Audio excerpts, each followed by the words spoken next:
morning. Good morning. Good morning. It's Good kind of squishy this morning. morning. Well, good Morning. morning, Mike. How are you today? Good, good. How are you? I'm great, thank you. You're big on my screen right now. Oh, good. Yeah. Excellent. You got speaker view. Good morning, everybody. Good morning. Good morning. Good morning. Good morning. It's good to see you all. Anyway, those of you that I see, and those of you that I don't see, good morning to you too. Let us get started, Mike. Yes, good morning, everyone, and welcome.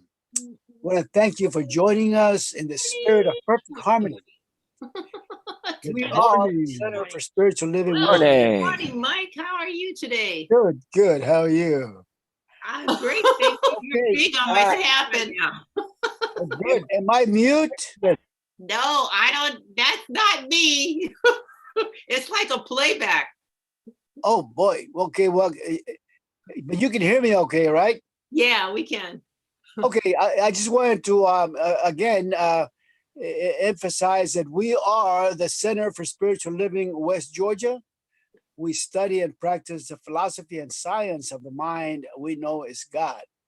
And with our spiritual presence and our participation in our service this morning, we create a higher state of consciousness, rise above all the negative energy that we may have experienced this past week, and manifest love. We know love is synonymous to God. Our master teacher, Reverend Dr. Sandra Jackson, has been keeping us informed throughout the week and will now proceed with our service. Okay, thank you, Mike. So we may have gremlins this morning. That was really interesting. Okay, so let us begin as we always do by turning within, establishing that sacred space, that holy ground, that place that we know that right where we are, God is.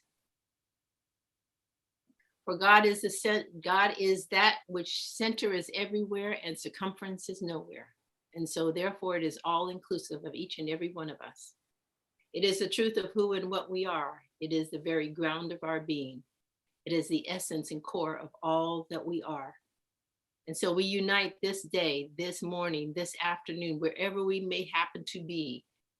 We unite in the oneness and in the clarity and the realization that we are one. That the spirit of life unites us.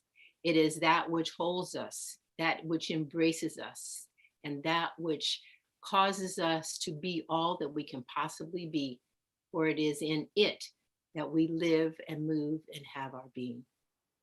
And so we breathe this morning into that knowingness, into that awareness, and into that life.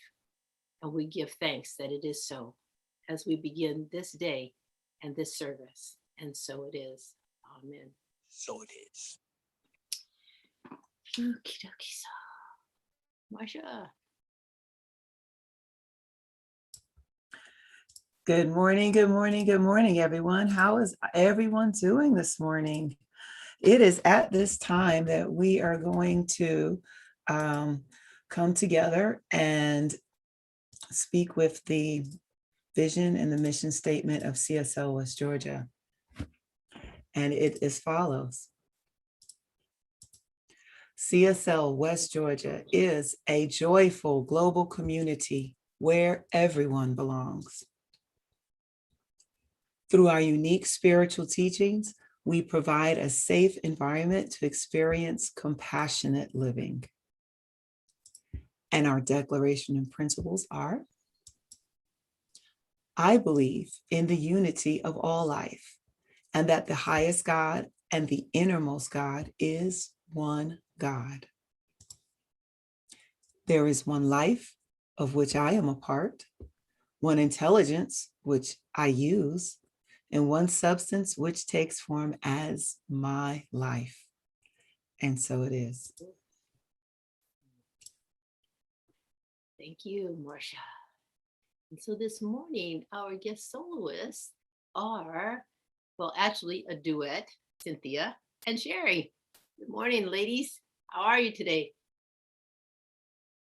We're muted. Hi. Hello. We're unmuted now. It's a Okay. beautiful day in Noonan, Georgia. Yes, it is.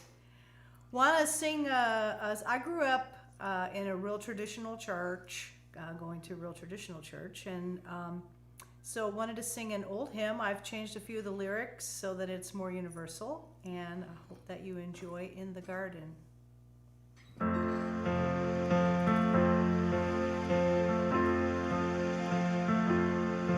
I come to the garden alone while the dew is still on the roses, and the voice I hear falling on my ear, the spirit of love discloses.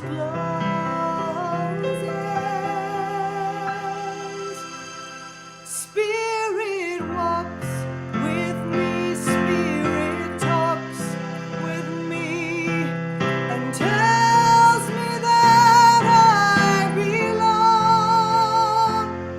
and the joy we share as we tarry there, none other has ever known.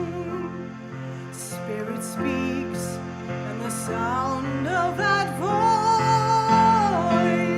is so sweet that the birds hush their singing, and the melody that is given me within my heart is ringing. Spirit walks with me, Spirit talks with me, and tells me that I belong, and the joy we share as we tarry there, none ever has ever known. I'd stay in the spirit with Spirit, though the night around me is falling. Spirit bids me let go of the fears I know, and that sweet voice to me keeps calling. Spirit walks with me, Spirit talks with me, and tells me that I belong, and the joy we share as we tarry there, none other has ever known, and the joy we share as we tarry there, none other has ever known.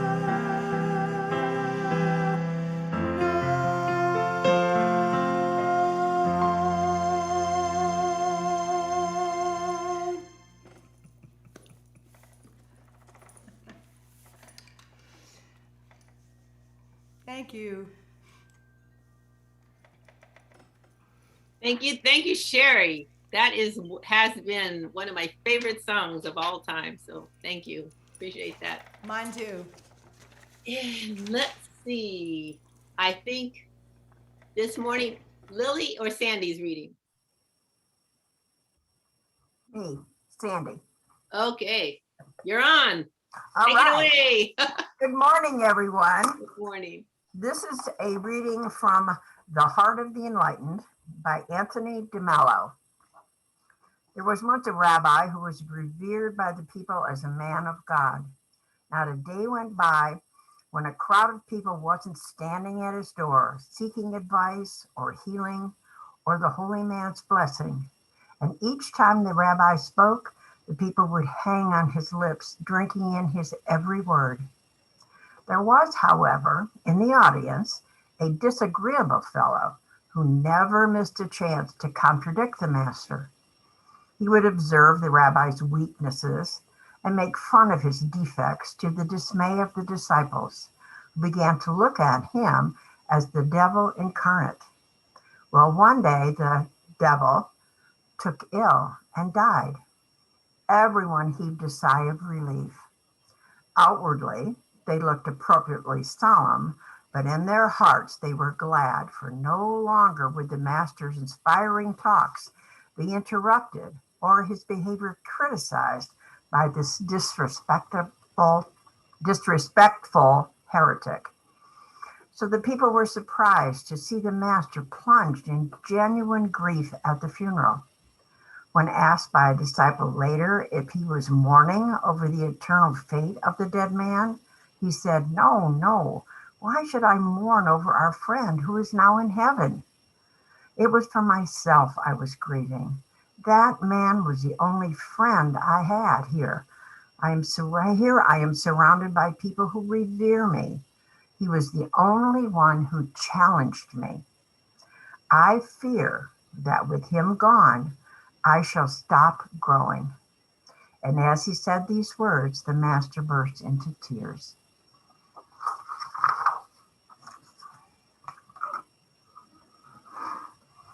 Thank you, Sandy. We always want people around us that agree with us, right? But it's the ones who challenge us that cause us to grow. Yeah. Okay, so time to grow. Time to grow. Are you ready to grow today? I certainly hope so. Okay, so I have a garage full of books and stuff, files and whatever from my old church days. And among that pile of garage full of stuff that I have not been able to let go of, maybe I should and maybe I should. Anyway, I haven't let go of it. But among them is a map of human history. Actually, it's timeline. And it's like, what, maybe 10 feet. And I had it in one of my offices, and it's stretched across the wall. And it's fascinating, absolutely fascinating to look at the progress of human history. Because on this timeline, you can see that there's been an orderly progression of human history. It's not chaotic. And yet there are times when when you do have a lot of chaos. Okay, so there's upheavals like the Vesuvius erupting and getting rid of a whole town, wars and conflicts of various kinds, famines and plagues and all kinds of stuff. So there were chaotic periods, but at the same time, there's this orderly kind of progression of one stage to the other. Periodically, during these times, people thought of God, as something external. Their deities were, out there somewhere guiding them and interfering in their lives, making things great or making things bad, causing difficulties like hurricanes may have been attributed to, God being angry or something of the sort. But there periodically throughout these times, there were priests and monks and nuns and philosophers, scientists who cloistered themselves in various places and studied and studied and studied and meditated and did all kinds of practices that gave them glimpses that God was within. That God was not out, some anthropomorphic God out there with the judgments of humankind, making judgments about what people were doing or not doing. And these people were persecuted because they were empowering the masses. And at the same time, we've got all these various political and social stratifications that said, certain people should not have this information. And so consequently, those who were, trying to spread this information widely were persecuted and, burned at the stake and all that kind of stuff. But towards the end of the 19th century and the beginning of the 20th century, there were new thinkers that started to come along. There were spiritualists, and you probably, have heard of spiritual. Some of us have had grandparents, we said, well, my grandmother was a spiritualist or something of the sort. At any rate, you had these new thinkers. Anton Mesmer discovered the subconscious mind through hypnosis. He started the whole thing. So you've heard of mesmerism. That's the precursor to hypnotism. And Anton Mesmer was the one who discovered it. He discovered that there's a subconscious mind. And then you had Phineas Parkhurst Quimby in New England, who healed himself. I think, if I remember correctly, I didn't take time to look it up, forgive me. I think it was tuberculosis. Anyway, he was given basically a death sentence. He healed himself through working with his own subconscious mind. And in New England around the same time as Quimby came Emerson and Thoreau. And did you know Louisa May Alcott, Little Women? Her father was also one of the people who used to meet regularly with Emerson and Thoreau. And then in England, there was Larson and Troward. And of course, we've all heard of Mary Baker Eddy and Emma Curtis Hopkins, the Fillmores, and then, of course, Ernest Holmes. So most of these people were, philosophers, and they studied stuff. But, the Fillmores, Ernest Holmes, and a few others began churches. And so we have Christian Science, we have religious science, we have unity, we have divine science. Those were the more notable ones. So all of these thinkers were telling people what? They were teaching some version of what you think impacts your life. God is not external. God is within you, and yet God is more than you. And therefore we get change your thinking, change your life. So the new thought grew in popularity through the 21st, to the 20th century. And now we're in the 21st century. And now those new thought ideas are where? Everywhere. Everywhere. Meditation, which when I first started in the 70s, meditation was something woo, right? And then we went through this whole thing about new age this and new age that, crystals. And now everybody talks about chakras, everybody talks about crystals, everybody talks about yoga. By the way, yoga is a Hindu spiritual practice, okay? So they have various kinds of yogas. Anyway, yoga is a very popular word these days and practice. Mindfulness. Everybody, like you say mindfulness and nobody goes like, what's that, right? Well, we have, even in medicine, we have holistic medicine. We have doctors suggesting that people meditate and do mindfulness practices, okay? And spirituality is no longer a word that, you go like, what are you talking about when you're talking about spirituality? Everybody has their own idea about what it is, but the word itself is out there. And so all during the 20th century, 21st and into the 21st century, what's been happening? We've been empowering the individual. You and I individually have become empowered. We have learned that we can have some level of control over our lives, over our relationships, over our health, over our time and money, and all the things that we have going on in our lives. We have individually empowered ourselves. We have learned that we are empowered individually. And yet we have a philosophy that is asking us, telling us that there's more. So Marcia has a couple of slides that I want to share with you. And while she's queuing those up, we're just going to talk about, these are thoughts from the science of mind that also tell us that we are one.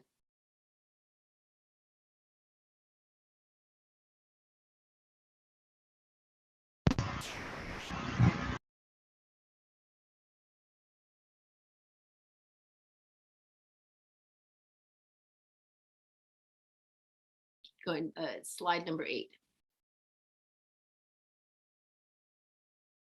That one. Okay. So we believe that the universal spirit, which is God, operates through a universal mind, which is the law of God, and that we are surrounded by this creative mind, which receives the direct impress of our thought and acts upon it. Okay, so I've underlined some words because I want us to look at what those words mean, okay? So universal means it's occurring everywhere, or it is in all things. Its universe is the base word, and it means altogether one. And so therefore universe or universal means the totality of all things that exist. So when Ernest Holmes says we believe that the universal spirit, he's saying that there is a spirit that exists everywhere, that there is no place that it does not exist, because it's the totality of all things that exist, okay? And he says that's what God is. That's what God is. Not, there's no external something or another. God is that spirit that is ever existing in everything. There's no place, people say, that God is not. And that's what that statement means.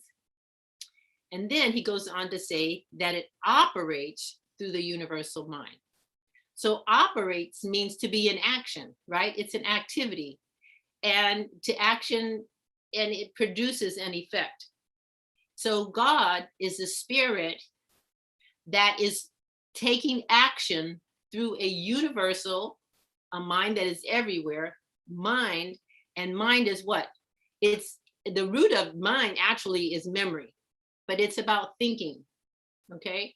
And so here you have a universal spirit, that which operates everywhere, that which is in action, in activity, through mind, through a mind, through the universal mind. That means the universal mind means it's everywhere. And that is the law of God. And law is what? It's our rules. It's the same thing that it's the thing that is consistent all the time, okay? God's law does not operate differently from Marcia or Lily, who are on my screen, or Sandy, who is also on my screen, okay? Or Cynthia and Sheri, who are also on my screen. Those are the people I can see right now, okay? It doesn't operate differently for them than it does for Chris, who I cannot see right now. It operates for all of us. I think it was Jesus that said the rain falls on the just and the unjust. Okay, so throughout time, throughout all this human history, God has been operating through each and every one of us in the same way. It did not start in the 20th century or the 19th century. It's been operating all this time. And the thing is that people have just begun to understand how it operates and what's going on. So Marcia, go to the next, wait. Okay, so, and that we are all of us surrounded by this creative mind, which receives the direct impress of our thought and then acts upon it. So what happens is that, think of clay, okay? You have a glob of clay, and you take a mold, right? And you put that clay into the mold. What is that clay going to, if you fire it and whatever, what's it going to come out looking like? Whatever you molded it to be. So if you molded it to be a rabbit, it's going to come out to be a rabbit. If you molded it to be a dog, it's going to come out to be a dog. You see? So whatever you molded it to be, that's what this is saying, that the creative mind receives the direct impress of your thought, and then it acts upon it. In other words, it produces whatever it is that you are thinking. Okay, now the next slide. So whatever is true of the universe, Ernest Holmes is saying, as a whole, the whole universe must also be true of you as the individual, because you are some part of the whole. Why are you some part of it? Because you're part of the universe. You're part of that university or universality that he's talking about earlier. You see? So I put humanity there because he uses man, because that was the time in which he wrote it. But humanity is evolved from the universe as a self-conscious thinking center of living spirit. And as such, in his nature and being, reproduced the universe. So what Ernest Holmes is saying here is that you and I, male, female, adult, child, old, young, regardless of race, regardless of religion, regardless of where you live, where you were born, regardless of who you are, regardless of how smart you are, how intelligent or creative or whatever it is, whoever you are all part of the human life. And that has evolved from the universe as being self-conscious. It means that you can know yourself. You can know yourself. You can know your thoughts. You can know your ideas. You can know your beliefs. You can know the desires of your heart, because you are self-conscious and you are a thinking center of living spirit. You are capable of thinking. And as such, in his nature and being, reproduce the universe. So what Ernest Holmes is saying is that the way that God acts is the way that you are. So go back to the previous slide, Marcia. Okay, so the universal spirit, which is everywhere, operates through a universal mind, which is the law of God, and you are surrounded by this creative mind. So let's just individualize that and say, I believe that the universal spirit, which is God, operates through my mind, and I obey the law of God. I participate in that. And therefore, because I am surrounded by the creative mind, it receives the direct impress of my thought and acts upon it. Okay, you can take the slides down now. And that is how you are empowered. You are empowered to decide the things of your life that you want. You get to decide the kinds of jobs you want, the kinds of relationships you want, the kinds of joy that you want to experience, the kind of health that you want to experience. All of that is on you. And if you are not enjoying your life, it's because you are not creating the impress on the spirit that you need to. And things need to change in terms of how you're thinking. So the 20th century has been about, in the beginning of the 21st century, I think, has been about empowering us as individuals. Remember, I was talking about the progression of humankind? Okay, so the progress has gone to empower you as an individual. Why do you need to be empowered? Think about that. Why do you personally, why do we as humankind need to be empowered? Each age has been increasingly empowered. Why do we need to be empowered now? Why is it that all of a sudden in the last 20 years, meditation has become a thing, that mindfulness is something that's not strange, that people are doing yoga, even hot yoga? Okay, I mean, why are these things that were cloistered for so long, that were held in the hands of philosophers and scientists, now available to ordinary people? Why is that? Think about that. I have my answer, but I want you to think about what your answer is. Why would we need to be empowered now at this particular time in history? Right now, today, these days, I think it's because we are confronted with the 3 Ps. And we need to use our own individual power to come together collectively to resolve the 3 Ps. Do you know what the 3 Ps are? We've been living with them for the last year. Pandemic, politics, and police. So these are the 3 Ps that we are confronted with. The pandemic, I think, is about oneness. Why is it about oneness? It's because we are one. And how do the scientists tell us we are going to heal? By us being connected, by us caring, being compassionate and caring for one another. You don't get the vaccine for yourself, they say. You get it for other people, the people around you, so that you can be with other people. Okay, what is that? That's oneness. That's saying, you know what? We all have this illness that has touched everybody all around the world. It doesn't care who you are.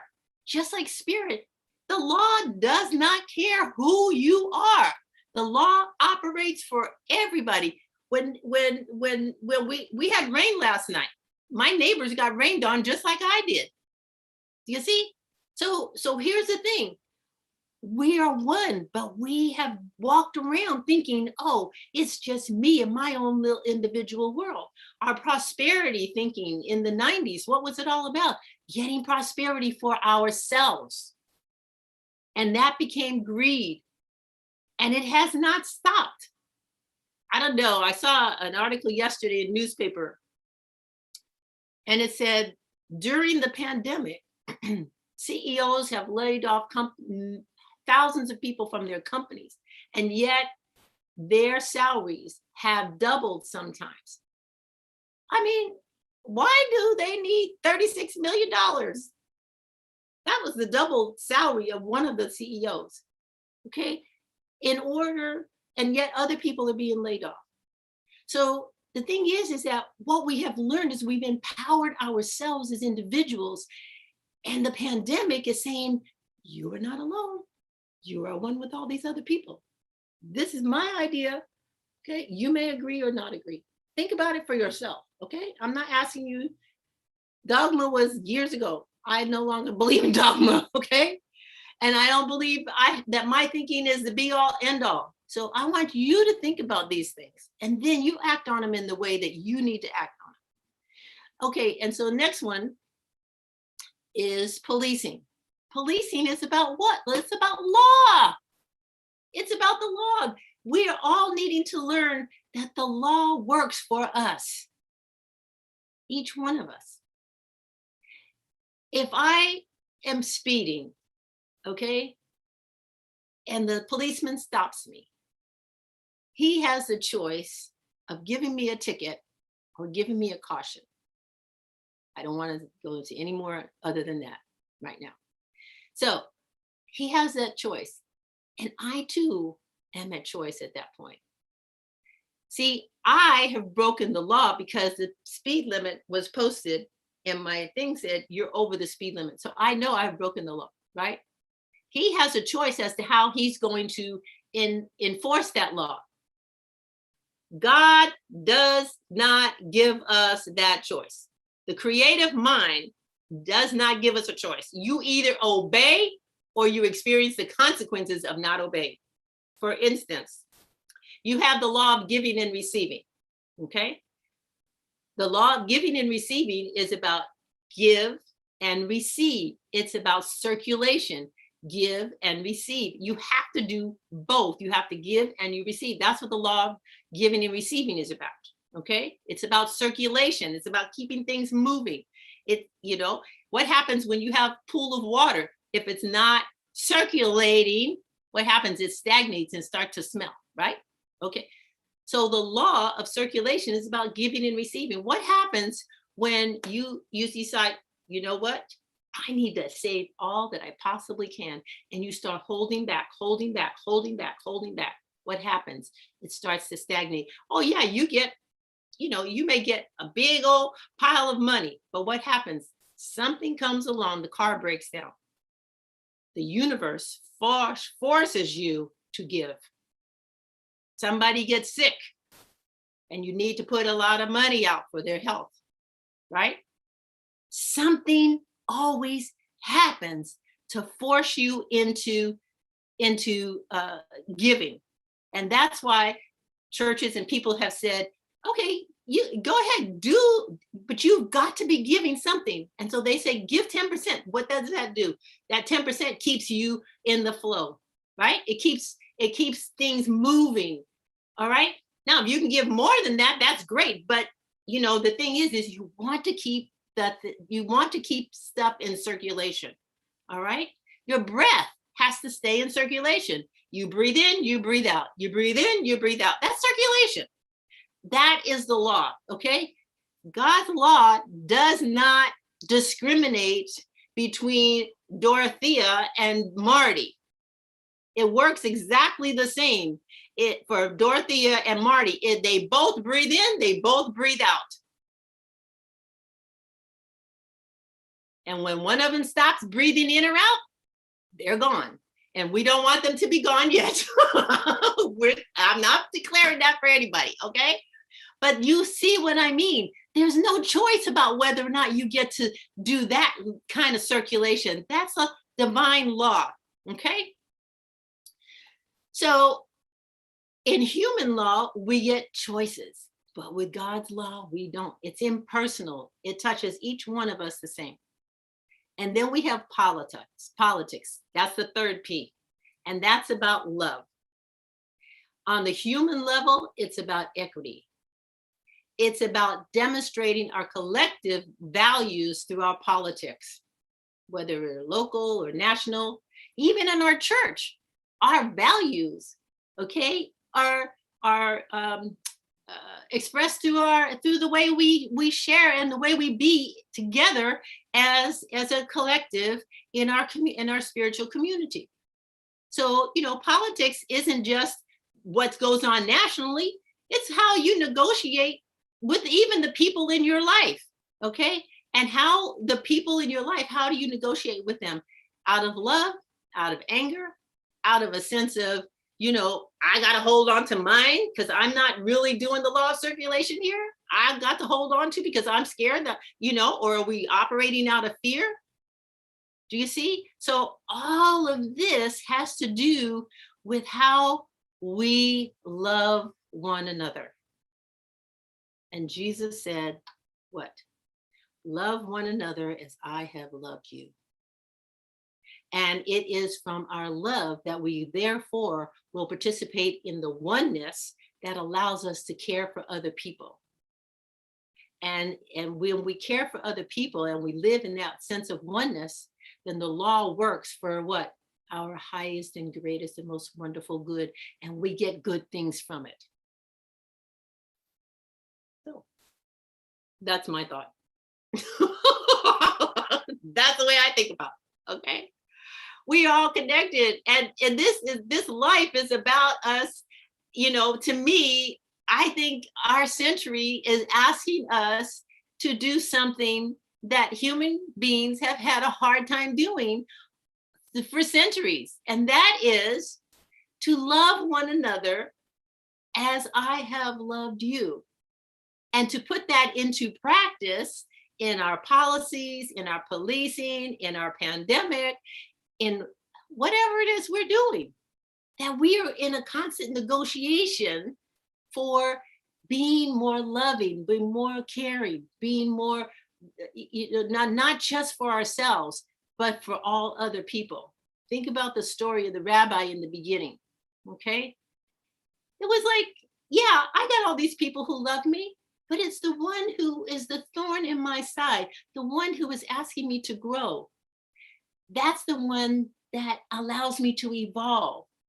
And we have these thorns called pandemic, policing, and politics that are thorns in us as a collective, worldwide, by the way, okay? Worldwide, we have these thorns that are saying, give me some help. Start looking not just to yourself, but to the collective, to the whole, recognizing that we are one. We love Ajika. She's in Afghanistan. Hi, Ajika. Anyway, here we are embracing her. Why can't we embrace everybody that's around her in Afghanistan? What makes them so much different from her? Just because we know her name and we don't know their name doesn't mean that we are not connected. Do y'all follow me? Okay? We are one, and we have to begin not just, helping ourselves. But here's the thing, because we duplicate the mind of God, then we get to experience the beauty, the glory, the love, the joy, and all the goodness that God has to give to us individually. And we get to rejoice because we live in a world where everyone is being lifted up. And that's love. And that's love. Let us take these thoughts into prayer.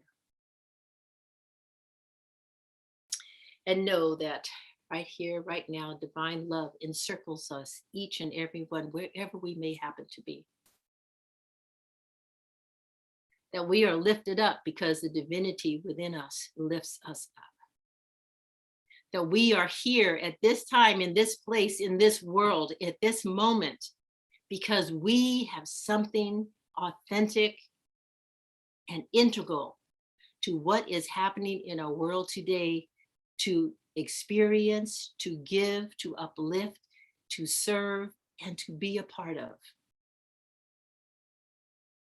And so each one of us gets to duplicate, gets to express in the world that mind of spirit, that mind of God that is within each one of us.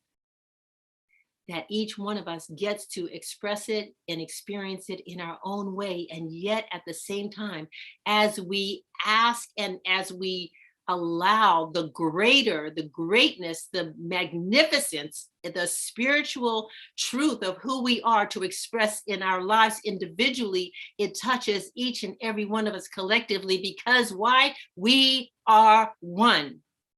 And that which touches one, touches all.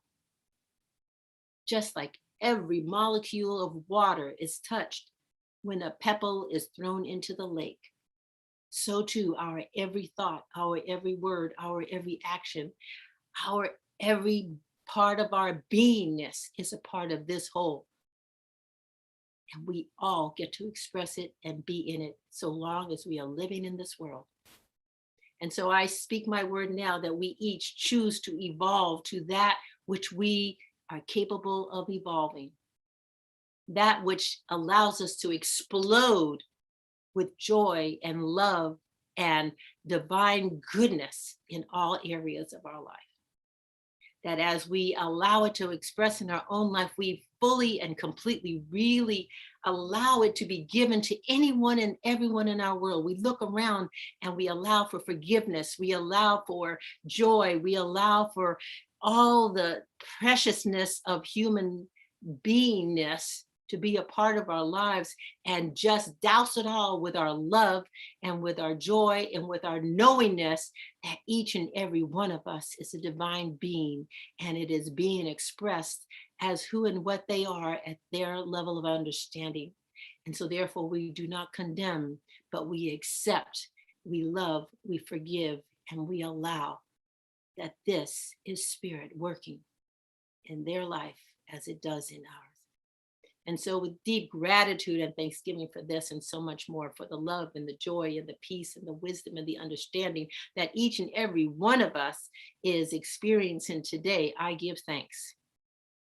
And I release this word now, knowing that is done to each and every one of us in our lives as we understand and we accept and we allow it to be. And so it is. Amen.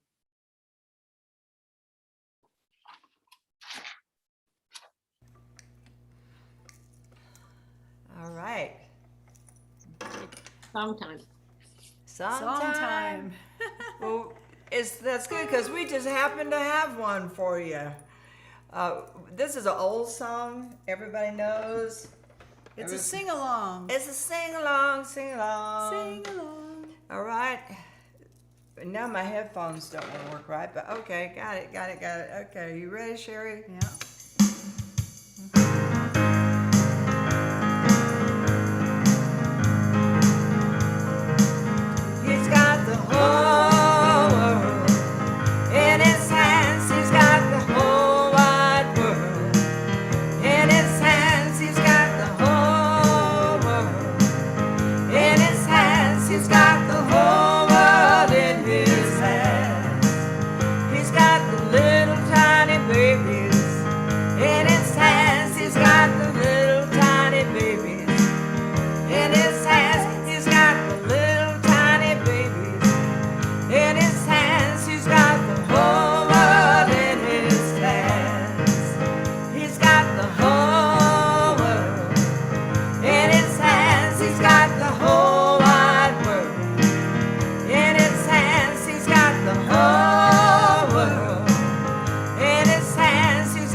that make you happy? Happy. Okay, so you hold it up because you have the whole world in your hands. Okay. That's All right. right. All right. Thank you. Thank you. Thank you. Thanks. All right. I tried to Oh, squeeze it Marcia, behind me. Oh, you did good. I'm for conscious I thought it giving. sounded good. Yeah, it sounds different. Okay. At this time, it is time for conscious giving. So I always like to remind you that there are 3 ways that you can support CSL West Georgia. One way is if you like using electronic payments, we're using PayPal. So there will be a link in the chat window when I put it in the chat window. It also shows up on our newsletter. And for those people that do use PayPal, could you all please mute Miss Cynthia? Thank you. So for those people that do like to use PayPal, you can choose to ask PayPal to help you out with a monthly donation. So that is an option that you can go ahead and turn on your own account. If you feel better, mailing a check, go ahead, and we have a mailing address. It's on the window. It will be in the chat window, and it also comes on our newsletter. And the third way is that side way, you got Amazon Smile. And with Amazon Smile, they have a charitable program, but they just need to know what charity you would like to be connected with. And so using the link that I'm going to put in the chat window in a minute, you can go ahead and say, yep, CSL West Georgia, that's my charity. So anytime I purchase something with Amazon, Amazon will look at the amount of money spent with them, take a portion of that and send it to our center. So at this time, we're going to go ahead and come together for our giving affirmation. I am grateful for the divine givingness circulating abundantly throughout my life, my community, and my world. And so it is. Thank you.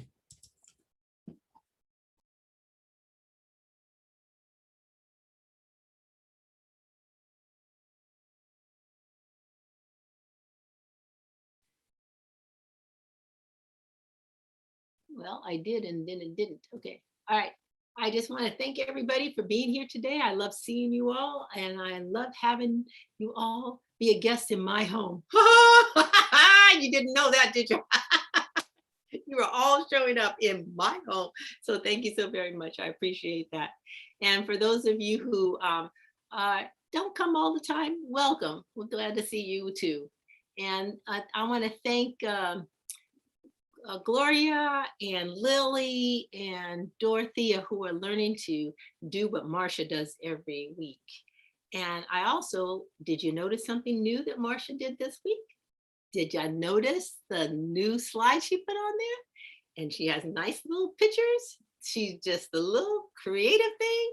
And we just want to acknowledge that and thank her for stepping up and making things look so much prettier. Thank you. Thanks, Marcia. Great job. All right, so who are you? I don't want to say your name. There's a gentleman in the middle of my screen whose name starts with an M and his last name starts with an Malachi. That's Malachi. Malachi. Hi. It's nice My to meet wonderful you. neighbor. Okay, thank you so much for joining us today. So Zizi, you want Thank to you. tell us? Appreciate it. Okay, you want to What's tell us? that? And Yeah. Sorry, say that one more time. My I said, computer oh, cut out. so Zizi brought you. You live in Reno with her? Yeah, I actually live just across the street from Reno. So me and I have a 13-year-old. Well, it's my daughter that identifies as a boy. So it's the two of us, and I teach math over at Mendive Middle School. And I've been out here in Reno for about 4 years. So I've known Zizi for quite a while now, and she's been trying to get me to come check this out for a little bit. So I decided to definitely take a look at it, and I'm happy to be here. Well, great. We're happy to have you, and please do come back. You're certainly welcome. Absolutely. Okay, thanks, Malachi. All right, and let me see. Do I need to acknowledge anybody else? Oh, on the offering, if you want to, please do feel free to donate to our building fund, because we are looking for a new space. And Dorothea just gave the board a report last week, and we are making progress.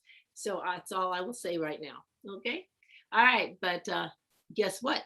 We're going to need to step up financially in order to make it work for all of us. And that's where we'll have to contribute. You know, we'll all have to make it happen. Okay. It's not something that one or two of us can do. It's something that we're going to do for a collective. And by the way, Malachi, those people who are out of state will, we're getting a physical location that also allows for internet so that we can continue to have our people who come from a distance to participate still. Okay. All right. So we have a video for you.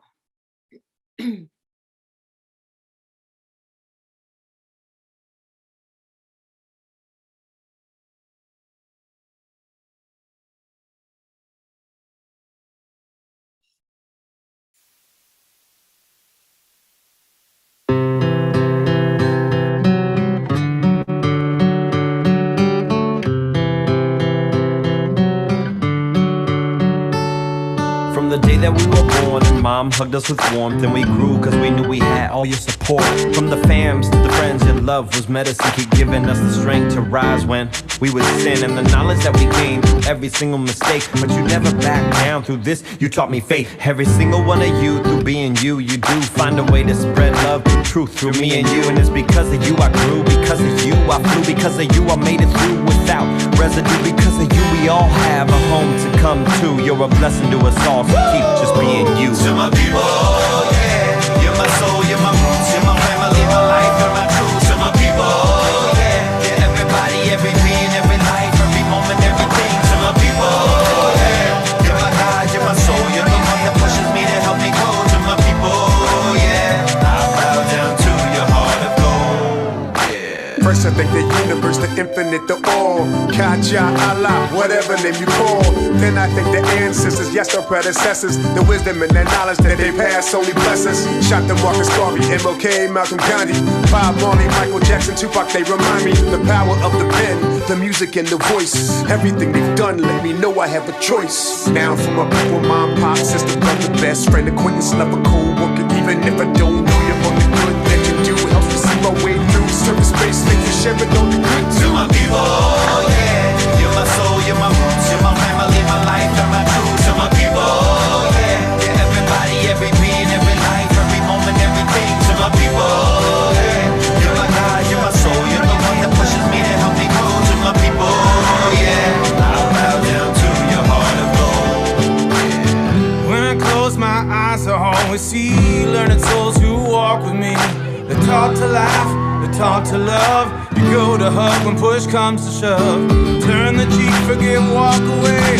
Tomorrow is another day. Life is short, helping hands, they say, are holier than the ones who pray. To my people, yeah, you're my soul, you're my roots, you're my family, my life, and my truth. To my people, yeah, everybody, every being, every life, every moment, everything. To my people, yeah, you're my God, you're my soul, you're the one that pushes me to help me grow. To my people, yeah, I bow down to your heart of gold.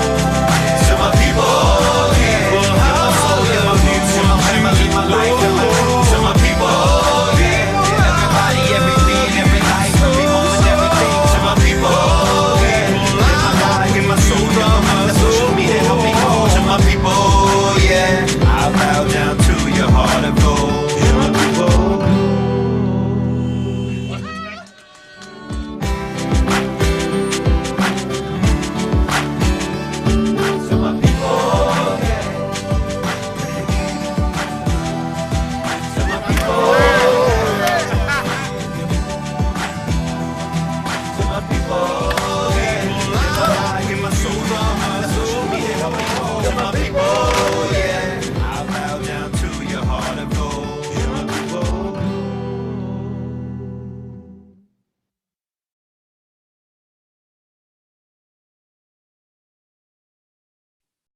I don't know where he finds all those people, but I just love it. He just has people from all over everywhere. It's just great. Anyway, that's our service for today. And we have a closing affirmation. See some of you at class after this, the foundation class. And Madeline, where is she? She left. Okay. Okay. We go forth today knowing that we are God's blessing in the world. Only good goes from us, only good comes to us, and so it is. Amen. All right, see you all next week. Enjoy your week, enjoy your life, and keep the 3 P's in mind. Ask yourself, what's my part to play? That's another P, how about that? Okay, just thought of that. All right, thank you, God.